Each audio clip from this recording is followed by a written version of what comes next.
Cześć, witam Was serdecznie i zapraszam na najnowszy test Hondy HR-V. Najnowsza Honda HR-V, stylistycznie świeża, świeży napęd, ale czy pozwoli to Hondzie zabrać paru klientów z modnego ostatnio segmentu B-crossoverów? Zobaczymy. Zapraszam na materiał.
Ale zanim przejdziemy do materiału, nie zapomnij zasubskrybować kanału Motookiem i oczywiście kliknąć dzwoneczka, bo bez tego nie możemy się rozwijać. A ja Was zapraszam już dalej do Hondy HR-V.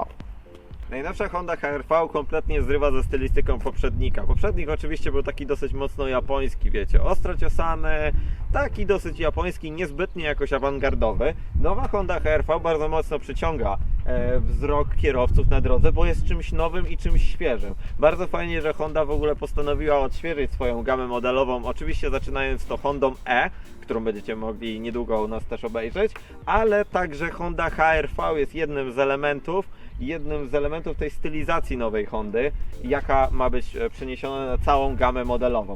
Co w ogóle się zmieniło, jeśli chodzi o Hondę HR-V? Honda HR-V dostała dosyć sporo takich przetłoczeń obłych. Ten samochód nie jest już tak mocno kanciaty, chociaż i tak parę przetłoczeń ostrych się tutaj znajduje. Bardzo sympatyczny przód, dosyć szeroki, z dosyć mocno zabudowanym także grillem, który jest takim poziomym ułożeniem. Szczerze powiedziawszy, bardziej ten grill pasuje na przykład do samochodu elektrycznego, w którym jest bardziej zabudowany. Tutaj, szczerze powiedziawszy, ten grill ma dosyć niewielkie przepusty, ale i tak dosyć sympatycznie to wygląda, także poszerza cały przód. Dosyć duże logo Hondy, oczywiście już z niebieską obwódką, ze względu na to, że Honda teraz jest tylko hybrydowa. Pojawił się także akcent w formie kolorystycznej w naszej wersji i to jest tylko dla wersji najwyżej wyposażonych Advanced Style. Honda kompletnie nie tłumaczy tego elementu, to jest po prostu taki mały ozdobnik. Warto także zwrócić uwagę na to, że przedni zderzak jest dosyć fajnie, agresywnie narysowany. Co prawda na samym dole posiada takie gumy, które troszeczkę obniżają jego prześwit i ten kąt natarcia, który jest z przodu, więc warto na to zwrócić uwagę. Dalej idąc, warto także pokazać te światła, bo światła w najtańszej wersji już praktycznie w Basicu macie światła LEDowe, bardzo sympatyczne światła LEDowe, które posiadają światła dzienne w formie takiej konkretnej brewki, a także oczywiście światła kierunkowskazów są w formie dynamicznej, co często nie zdarza się w tej klasie.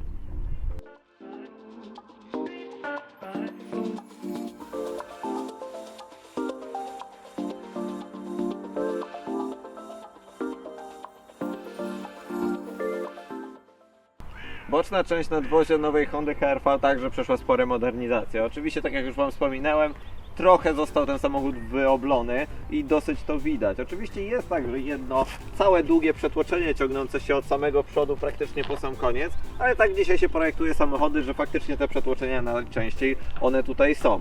Samochód, jeśli chodzi o długość, także oczywiście troszeczkę się powiększył, raptem o 5 mm, ale mamy 4,36 metra długości. Mamy także oczywiście prześwit w formie 18,8 cm. Jest to o centymetr więcej niż Honda HR-V posiadała, ale warto na to zwrócić uwagę, to co Wam mówiłem z przodu, jest pewne obniżenie tego, więc to, że macie tutaj 18,8 to nie znaczy, że z przodu jest także taka sama wartość. Honda także chwali się tym, że w tym modelu możecie mieć dwutonowe nadwozie i my też takie mamy w naszej testówce. Mamy ciemny dół w formie szarego oraz czarny dach. Możecie także zamiast tego czarnego dachu wybrać sobie taki jasno-srebrny, lecz to jest opcja tylko dla najwyższego pakietu Advance plus Style, tak samo jak te relingi. One tylko występują w najwyższej możliwej wersji wyposażenia. Warto też wspomnieć o takim elemencie, jaki jest tutaj. Oczywiście są to progi w kolorze Piano Black, bo nasz samochód jest wyposażony w pakiet Black Pearl, który właśnie takie ciemne elementy dokłada do tego samochodu, takie jak ten przedni grill, czy także i progi, czy nadkola. Mamy bardzo fajny i ładny akcent w formie takiego czerwonego, bardzo sympatycznie to wygląda. Warto także zwrócić uwagę na drzwi, które po pierwsze, jak to w Hondzie, bardzo szeroko się otwierają.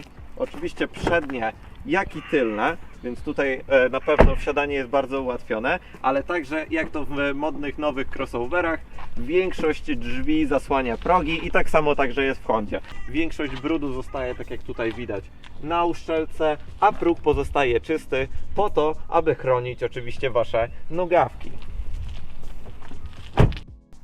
Dziwną rzeczą w naszej testówce jest to, że nie posiadamy żadnych szyb przyciemnionych. W większości samochody, które dostajemy z parków prasowych czy od dealerów, mają już ten pakiet wyposażenia tak wysoki, że te przyciemnione szyby są. Tutaj mamy najwyższą możliwą wersję wyposażenia, a szyby z tyłu nie są przyciemnione. Znalazłem w cenniku, że jest możliwość tego dokupienia, tak jak paru niektórych rzeczy w tym samochodzie i tam są okolice chyba kosztów 500 do 1000 zł za przyciemniane tylne szyby, ale myślę, że warto, bo dodadzą troszeczkę prezencji. Warto także zwrócić uwagę, że tak jak w poprzedniku pozostała klamka, która jest oczywiście ukryta w słupku C. Troszeczkę nawiązanie oczywiście do starego Civica w formie generacji tak zwanej UFO. Bardzo sympatyczne, chociaż dzieciaki potrafią mieć problem ze względu na to, że wysokościowo mogą nie dosięgnąć tej klamki, a niektórzy pasażerowie, kiedy podjeżdżacie pod nich, na przykład wieczorem odbierając ich z jakiejś imprezy, czasem mają problem ze znalezieniem tej klamki. Oczywiście elementem stylizacji najnowszej Hondy HR-V są także koła, które mamy tutaj w rozmiarze 18 cali i dosyć sympatycznym wzorze. Macie oczywiście jeszcze także dwa inne wzory, ale oczywiście one wymagają dopłaty w formie chyba okolic 2700 zł, więc to już nie są małe pieniądze, a te felgi macie już od najtańszej wersji, praktycznie od podstawy. Macie oczywiście rozmiar 225×50, czyli sporo macie jednak tej wysokości opony, co też jest tego efektem, że można większe dziury pokonywać bez problemu, nie bojąc się o uszkodzenie nawet tych 18-calowych felg. Co prawda warto zwrócić uwagę na to, że na przykład Nissan Qashqai czy Nissan Juke, które są jakby troszeczkę konkurencją do tego samochodu, posiadają już 19 czy 20-calowe felgi już w niektórych pakietach, więc jeden rozmiar 18 cali, no Honda mogłoby być trochę więcej. Dużą rewolucją w nowej Hondzie HR-V oczywiście jest tył. Tył jest dosyć mocno garbaty i nie wiem dlaczego, ale dosyć mi przypomina naszą Warszawę, która też była takim garbusem, ale to tylko takie małe skojarzenie.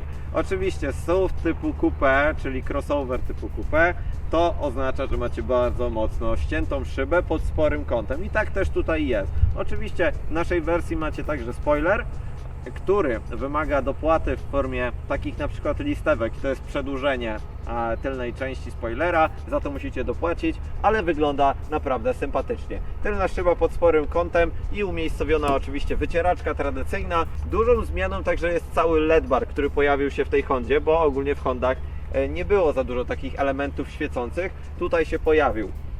Macie cały pas świetny, który naprawdę bardzo sympatycznie wygląda, ale także jest przeciągnięciem całych świateł przez całą szerokość. Jedynie rozdziela je znaczek Hondy oczywiście na środku. Są to w pełni oczywiście światła LEDowe, tylko niestety posiadają kierunkowskazy z tyłu, już niestety w formie tradycyjnej żarówki, co troszeczkę psuje efekt, na przykład patrząc na to, że z przodu mamy ładne dynamiczne kierunkowskazy.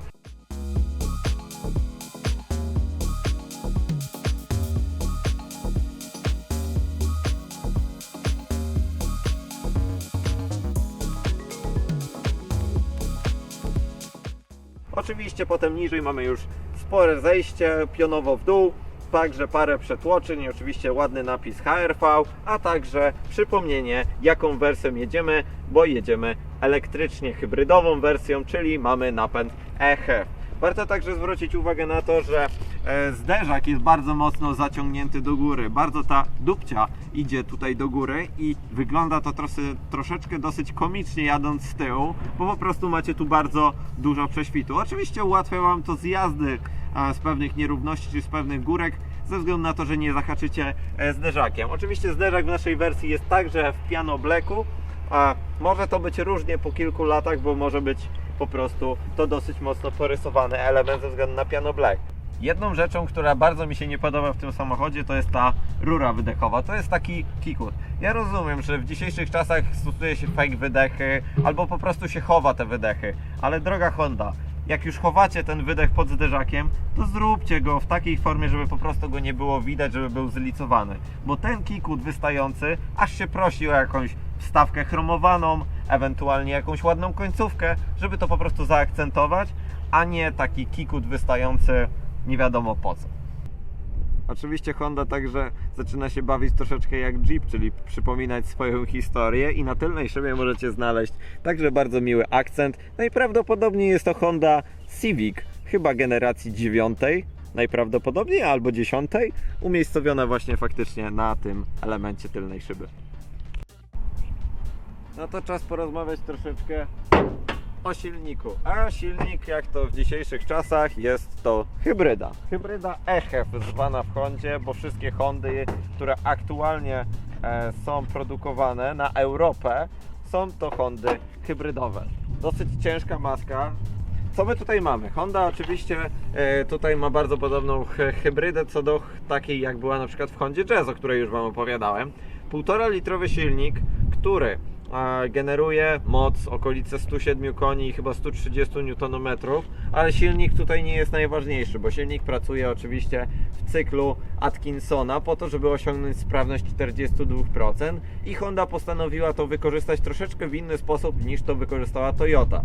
Tutaj w tym elemencie silnik gra główną rolę w formie generatora prądu. Ten silnik ma generować prąd do baterii trakcyjnej po to, aby silnik o mocy 131 koni i 253 Nm, ten silnik elektryczny, korzystał z tej energii, którą wyprodukuje ten generator do poruszania tego samochodu.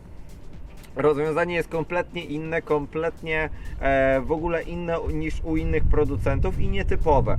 Jest to dosyć fajne rozwiązanie ze względu na to, że po prostu paliwożerność tego samochodu schodzi do okolic 5,5 litra na 100 km. Co do wytrzymałości tej jednostki, znając życie, będzie to bardzo długowieczna jednostka, bo jest tutaj oczywiście wszystkie patenty Hondy zastosowane, także są zmienne fazy rozrządu zwane VTEC-iem, a więc silnik na pewno będzie bardzo długo jeździł. Nie zmienia to faktu, że generuje raptem 107 koni, więc to jest także niewysilona jednostka.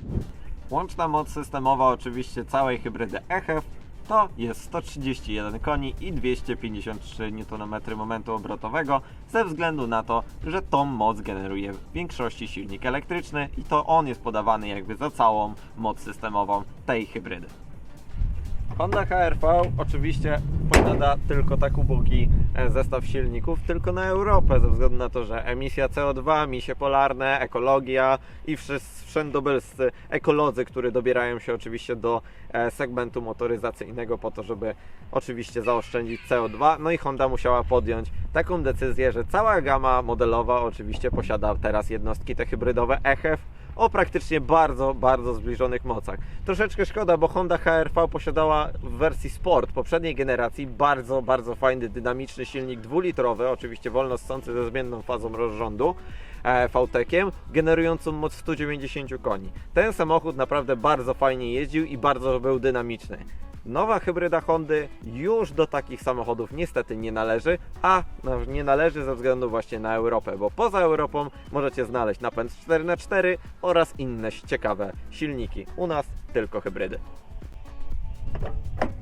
Otwieranie wlewu paliwa jest zlokalizowane także tam, gdzie otwieracie maskę, co jest troszeczkę nietypowym miejscem, bo najczęściej albo teraz klikacie te wlewy paliwa i one się otwierają. Tu jest tak dosyć tradycyjnie na linkę, ale o czym chciałem wspomnieć? Chciałem wspomnieć o tym, że bak w wielkości jest 40 litrów i co ciekawe, jest to taki sam bak, jak mieliśmy w Hondzie Jazz i na pełnym zbiorniku najnowszy HR-V jest w stanie zrobić okolice 580 km. Jest to troszeczkę dziwne ze względu na to, że Honda Jazz przy podobnym spalaniu okolic 5 litrów potrafiła zrobić 780 km. To gdzie te 200 km niecałe różnicy? Nie wiem. Czas na największy problem Hondy HR-V, czyli jej bagażnik. Dlaczego największy? Ze względu na to, że Honda posiada tylko 330 litrów pojemności bagażnika. Jeśli chodzi o wersję z systemem bez systemu audio, który mamy tutaj zamontowany, bo z systemem audio już mamy 320 litrów. 320 litrów w back crossoverze to nie są duże wartości, ze względu na to, że Nissan Juke, którego mieliśmy jakiś czas temu w teście, posiadał 422 litry pojemności bagażnika. Ta pojemność w Hondzie HR-V jest to najmniejsza pojemność bagażnika w tej klasie, ale nie zmienia to faktu, że jest ten bagażnik bardzo użyteczny. Zwróćmy uwagę na to, że roletka, która podnosi się do góry razem z otwierającą się klapą, bardzo to ułatwia dostęp i nie musicie żadnych ruchów, żadnych roletek odsłaniać, nic. Po prostu kiedy otwieracie bagażnik, ona bez problemu podjeżdża do góry. Tak jak mówiłem, ta przestrzeń jest naprawdę foremna i naprawdę przyjemna. Po pierwsze, macie dwa źródła światła i to LEDowe światła. Naprawdę tutaj wieczorem jest bardzo jasno. A co ciekawe, Honda jeszcze ma możliwość do kupienia dodatkowego oświetlenia bagażnika, które jest mocowane w górnej klapie w formie dwóch punktów świetlnych i oświetla tutaj przestrzeń wokół bagażnika. Bardzo fajny element i nie kosztujący dużo, bo tam jest okolice chyba 400 czy 500 zł dopłaty za coś takiego. Oczywiście macie tylko jeden uchwyt na zakupy i praktycznie jeśli chodzi o takie elementy pomagające Wam jakoś zaaranżować tą przestrzeń, już więcej nie ma. Macie oczywiście także jeszcze mocowanie na siatkę i ewentualnie macie tutaj taki schowek, który posiada parę takich elementów w formie takich gumek. Trochę kiedyś takie coś było w Renault Capturze. Tutaj też taki element. No ja tu trzymam gaśnicę i po prostu trójkąt. Parę rzeczy tutaj wsadzicie. Co prawda warto zwrócić uwagę na to, że jak coś tam Wam wpadnie w formie piachu czy jakichś elementów, nie będzie to łatwe do wyczyszczenia. Tutaj macie jeszcze taką malutką półeczkę. Szczerze powiedziawszy, nie mam pojęcia na co. I to jest tyle, jeśli chodzi praktycznie o bagażnik. Jeszcze tutaj jest umiejscowione za tą zaślepką. Oczywiście macie system naprawczy, bo Honda nie posiada żadnego koła zapasowego, jest tylko system naprawczy, więc tutaj jest to przyjemnie schowane i nie ma z tym żadnego problemu. Oczywiście 320 litrów, ale możecie także to powiększyć do chyba okolic 1300 litrów i nie ma problemu ze złożeniem foteli, nawet stojąc tak jak ja w tym momencie z bagażnika. Warto zwrócić uwagę na to, że bagażnik oczywiście kładzie się tutaj razem z fotelami na płask. Są też takie elementy wyrównujące podłogę i nie ma tu żadnego problemu z większą lodówką, większą szafą. Tutaj bez problemu nawet możecie się wyspać, bo wielkość tego samochodu tutaj bez problemu w miarę pozwoli Wam się wyspać. Ewentualnie możecie jeszcze położyć ten fotel, więc macie wtedy naprawdę sporą wielkość i spore miejsca, żeby przewieźć przedmioty, czy nawet położyć ewentualny materac. Naprawdę sympatycznie, że te fotele się składają na równej powierzchni i nie ma z tym żadnego problemu. Sympatycznym dodatkiem w Hondzie oczywiście jest elektrycznie unoszona klapa, którą Wam już zaprezentowałem. Możecie oczywiście także w formie gestu machania stopą oczywiście zamknąć czy otworzyć ten bagażnik, ale Honda także zastosowała ciekawy system nazywany Walk Away, który już Wam prezentuję.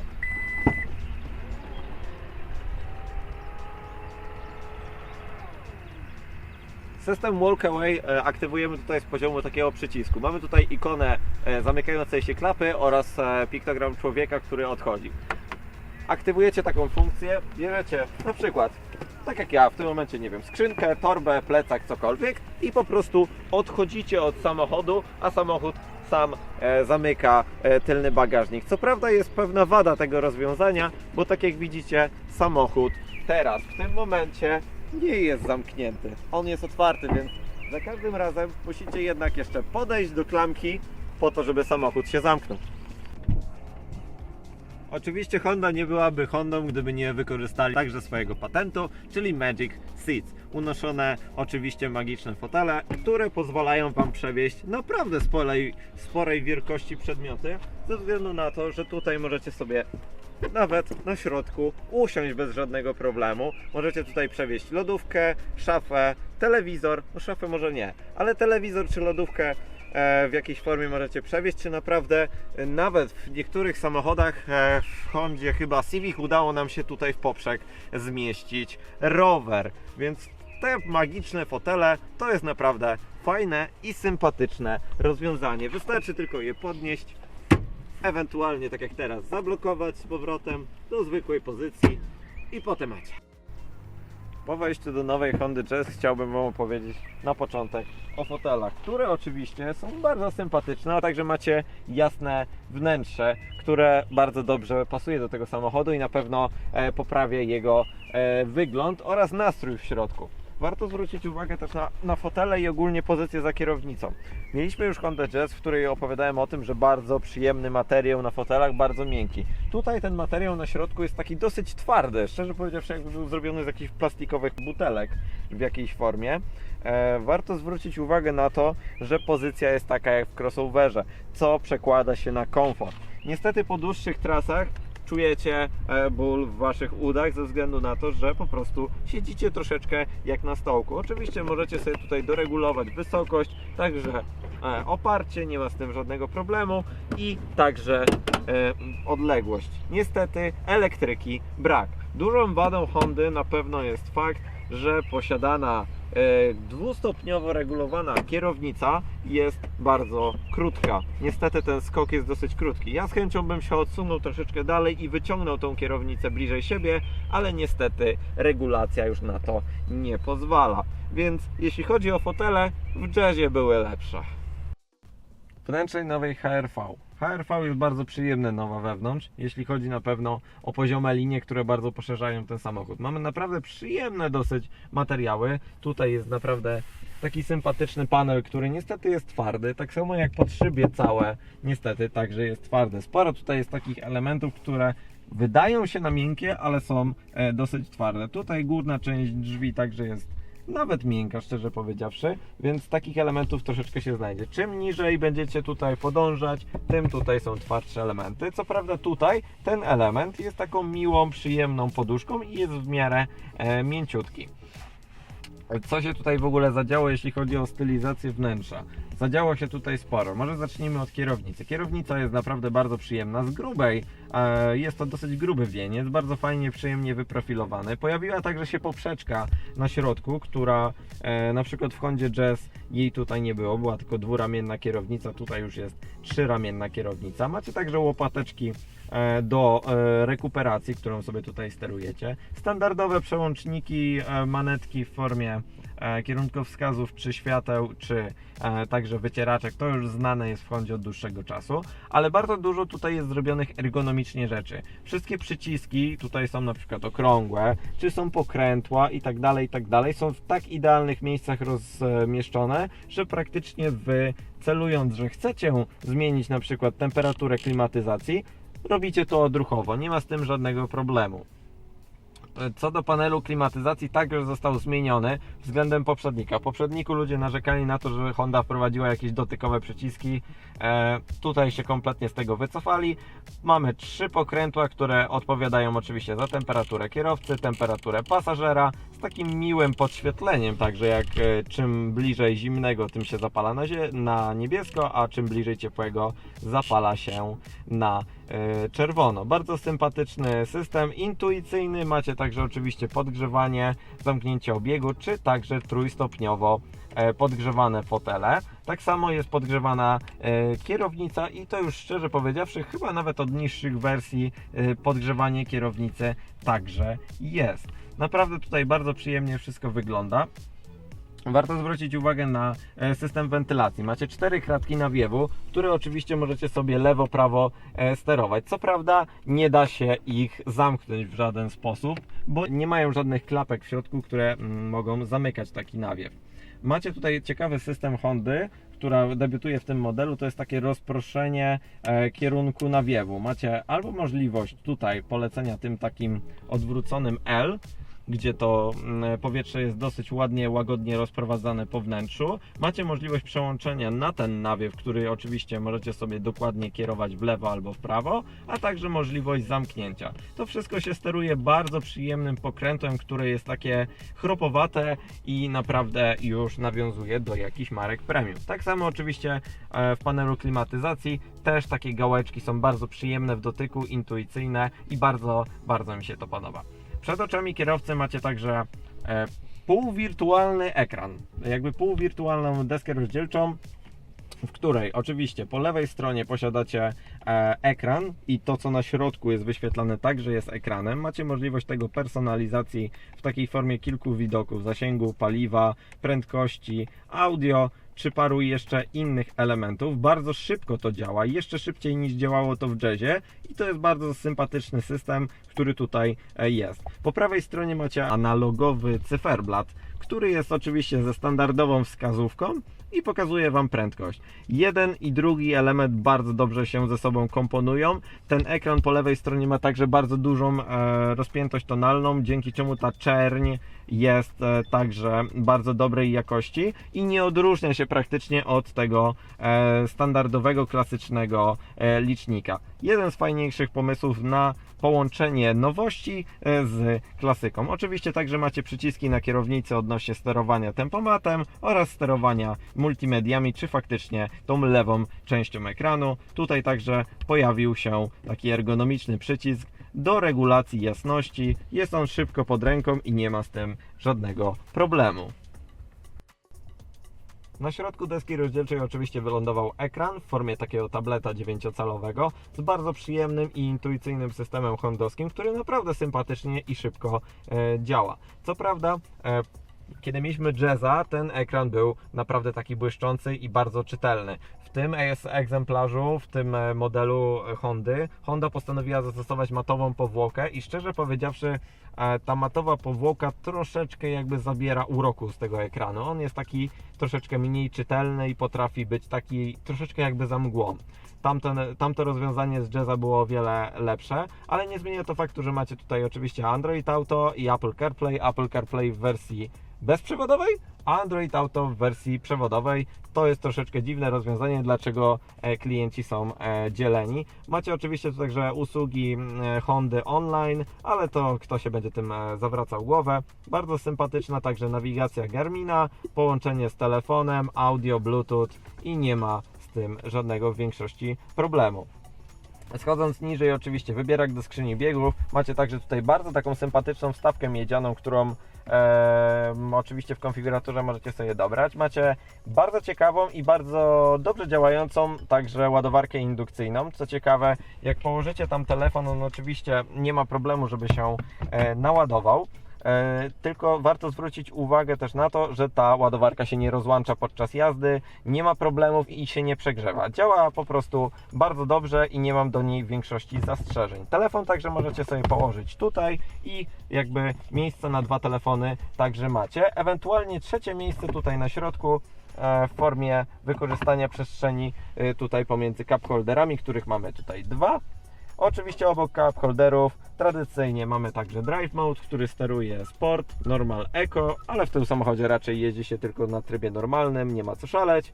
I to praktycznie tyle. Sterowanie hamulcem zwykłym ręcznym, a także tak zwany Hilt Holder i włączenie systemu Auto Hold. Jeśli chodzi o schowki, tutaj jeszcze mamy jeden schoweczek w podłokietniku, który szczerze powiedziawszy jest dosyć płytki i praktycznie co Wam się zmieści to tylko jakieś kable i jakieś malutkie elementy. I to tyle, jeśli chodzi o wnętrze nowej Hondy HR-V. Tylny rząd siedzeń w Hondzie HR-V, a tutaj jest naprawdę sporo miejsca. Zobaczcie, ja siedzę sam ze sobą i nie ma z tym żadnego problemu. Praktycznie mogę założyć nogę na nogę i nie będzie to żadnego problemu. Widać tutaj rozstaw osi 2,6 metra, bo miejsca jest po prostu ogrom. Ogrom miejsca także jest nad głową, a także i w miarę, jeśli chodzi o szerokość tego całego tutaj tylnego rzędu siedzeń. Bardzo przyjemnie i wygodnie się tutaj siedzi. Czuć, że tutaj są naprawdę mięciutkie fotele. Co prawda, tak jak widzicie, pozycja już jest dosyć wysoko umiejscowiona, a także nie ma miejsca problemu z miejscem na stopy czy na większe buty. Jeśli chodzi o praktyczność Hondy HR-V, to macie oczywiście podokietnik, który szczerze powiedziawszy tak w ogóle nie ma żadnej blokady, on tak po prostu sam z siebie opada. Macie oczywiście dwa izofixy z jednej jak i z drugiej strony i to jest praktycznie tyle. Jeśli chodzi o kanapę, macie oczywiście tutaj gazetowniki, a także bardzo sympatyczne rozwiązanie na waszego smartfona po to, żeby wam nie wpadł do środka. Tutaj macie taką mniejszą kieszonkę po to, aby po prostu włożyć wasz telefon. Na środku także jest miejsce na wasz telefon. Co prawda on sobie tak by latał tutaj na samym środku. Macie także dwa złącza USB, więc wasze dzieciaki raczej nie będą się kłócić o to, kto ma ładować telefon, a także dwa nawiewy, jeśli chodzi o klimatyzację. Tutaj jest naprawdę sympatycznie, przestrzennie i warto tutaj podróżować, bo po prostu miejsca jest naprawdę sporo. Warto zwrócić uwagę na jakość różniąca się względem pierwszego rzędu. Tu niestety jest tak twardy plastik. Z przodu jeszcze jest w miarę miękki, ale tutaj już niestety jest dosyć twardy. Podokietnik za to jest bardzo przyjemny i miękki, a także pojawiło się miejsce na butelkę z wodą w tym elemencie. Co prawda niezbytnio za wysoką, dużą butelkę, no bo system audio zabiera tutaj parę centymetrów przestrzeni. No i to tyle, jeśli chodzi o tylny rząd siedzeń Hondy HR-V. No to jak jeździ się najnowszą Hondą HR-V? Jeździ się bardzo przyjemnie, ze względu na pewno na to, że układ kierowniczy, jak to w Hondzie przystało, jest perfekcyjny. Bardzo szybkie ruchy na kierownicy są momentalnie przenoszone na asfalt. Oczywiście to także odpowiada za bezpieczeństwo, bo każdy ostrzejszy manewr jest robiony natychmiast, więc każde wyminięcie jakiejkolwiek przeszkody, wiecie, że po prostu zrobicie to pewnie. I to bardzo mi się podoba. Bezpośredniość układu kierowniczego, który jest o wiele lepszy niż w Hondzie Jazz, bo w Hondzie Jazz było wszystko takie bardzo miękkie i układ kierowniczy miał bardzo duże przełożenie i bardzo trzeba było się tym kołem kierowniczym nakręcić. Tutaj z tym nie ma żadnego problemu, bo praktycznie 90-stopniowe zakręty wystarczy Wam praktycznie skręt kierownicą do maksymalnie skręconych rąk i nie ma z tym żadnychkolwiek problemów. I to mi się bardzo podoba w Hondzie HR-V. Jeśli chodzi o zawieszenie, to zawieszeniowo też jest dosyć sympatycznie, ze względu na to, że nie jest galaretowate. Faktycznie czuć, że ten samochód jest wyżej gdzieś posadzony, bo to jest 18 parę centymetrów nad ziemią, ale i tak jest nadzwyczajnie pewnie. Jest sztywno, jak to na Hondę przystało, jakby ten samochód był przygotowany troszeczkę pod mocniejsze jednak silniki, ale jest naprawdę także też komfortowo, bo większe nierówności, większe dziury, bez problemu przejeżdżacie po nich i nie ma jakiegoś dyskomfortu, dobijania. Nie, tutaj każda dziura też może ze względu na profil opony w wysokości 50 też robi swoje, że te koła nie są tak mocno słyszalne i wszystkie takie nierówności, o, pyk, pyk, pyk, pyk, bez problemu. Nie czujecie tego kompletnie we wnętrzu i to jest naprawdę spory plus. I jeśli chodzi ogólnie o wrażenie takie akustyczne, w Hondzie HR-V chyba inżynierowie w miarę chcieli ten samochód wyciszyć. Nawet w materiałach prasowych chwalili się tym, że ten samochód jest bardzo dobrze wyciszony i tutaj jest zrobione wszystko, żeby ten samochód był cichszy. Jest cicho, ale normalnie. To nie jest jakiś wybitny poziom.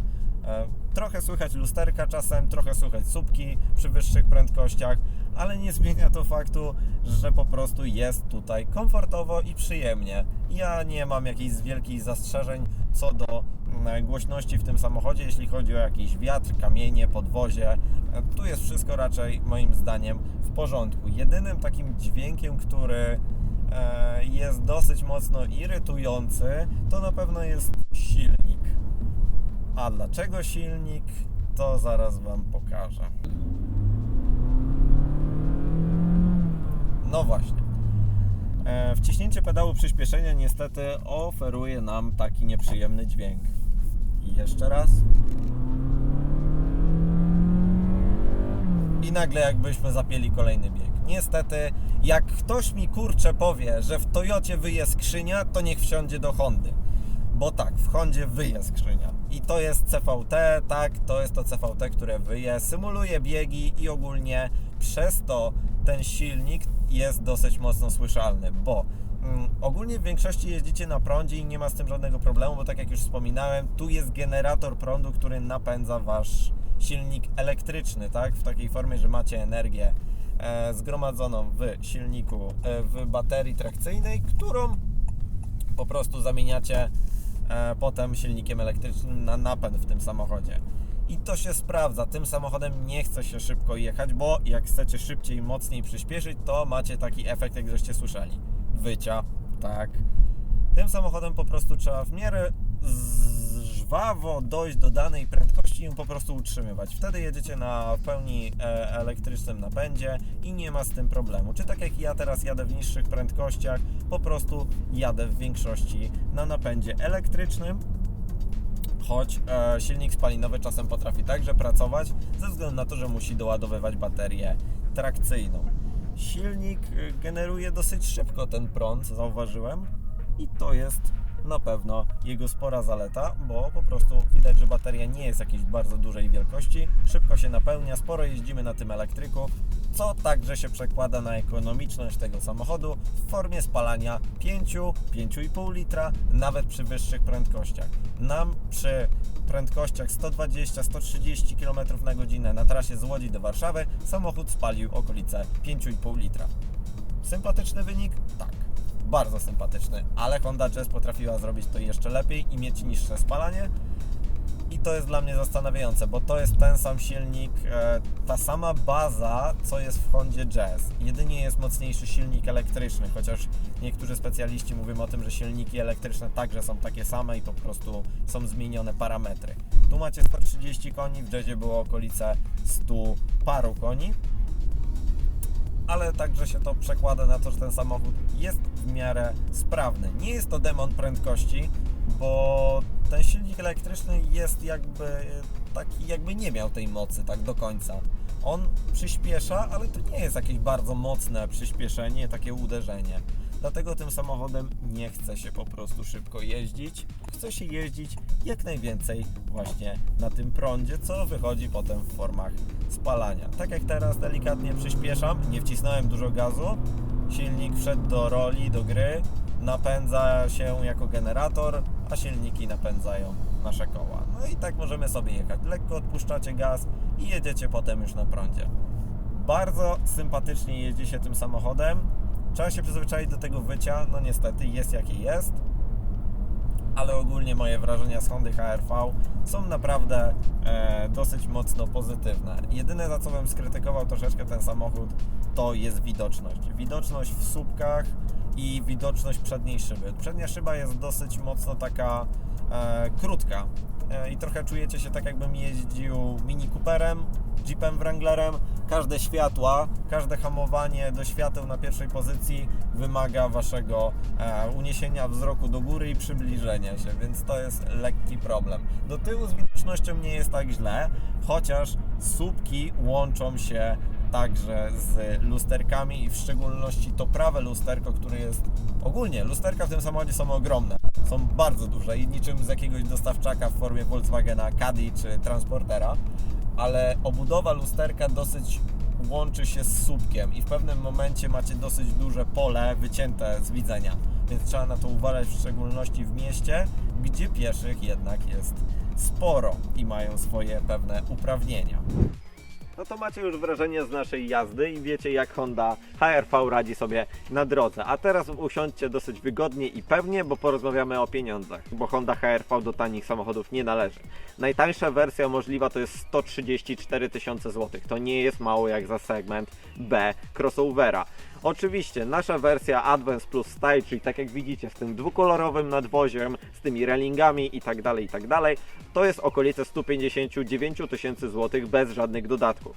Nasza wersja testowa, oczywiście z parku prasowego najczęściej samochody dostajemy w pełni podkorek wyposażone, to już jest cena 179 000 złotych. Tak, za miejskiego crossovera, który faktycznie jest spory w środku, stylistycznie jest naprawdę świeży, silnikowo także jest świeży, ale nie zmienia to faktu, że jego cena jest horrendalnie wysoka. I nie zmienia to także elementu, że ta cena nie ma zbytnio uzasadnienia w aktualnym rynku, bo za takie pieniądze możecie mieć już większą Kia Sportage, Volkswagena T-Rocka albo jeszcze parę innych samochodów, które są klasowo wyżej, czyli są C SUV-ami, a to jest tylko B crossover. Honda fajnie, bo jest wyposażona bardzo dobrze już w najniższych wersjach wyposażenia. Praktycznie macie wszystko, czego będziecie potrzebowali. Ale uważam, że Honda aktualnie jest jednak trochę za droga. Honda jest na przełomie oczywiście tego B i C, jeśli chodzi o cenę.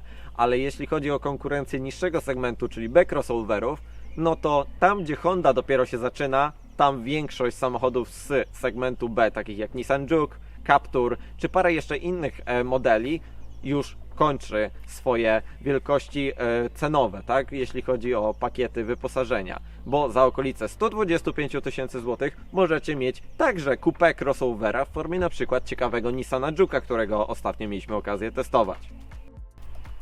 Mimo oczywiście porównania cenowego, które Wam przed chwilą przedstawiłem, nie zapomnijcie o tym, że ten samochód naprawdę świeży jest stylistycznie i świeży jest także w środku. Bardzo dobrze wygląda i ludzie się za nim dosyć z ciekawości oglądają. Honda HR-V może należy do drogich samochodów, ale nie zmienia to faktu, że po prostu jest także bardzo dobrym samochodem. I jeśli tylko Cię stać, to Honda HR-V będzie dobrym wyborem. No dobra, no to mam nadzieję, że nie muszę Wam już przypominać oczywiście o subskrypcji kanału Motookiem, polubieniu naszych stron na Facebooku czy Instagramie, zajrzeniu na stronę internetową, a także nie zapomnijcie oczywiście o dzwoneczku powiadomień, tak aby nie ominęły Was żadne najnowsze recenzje Motookiem. Do zobaczenia, hej!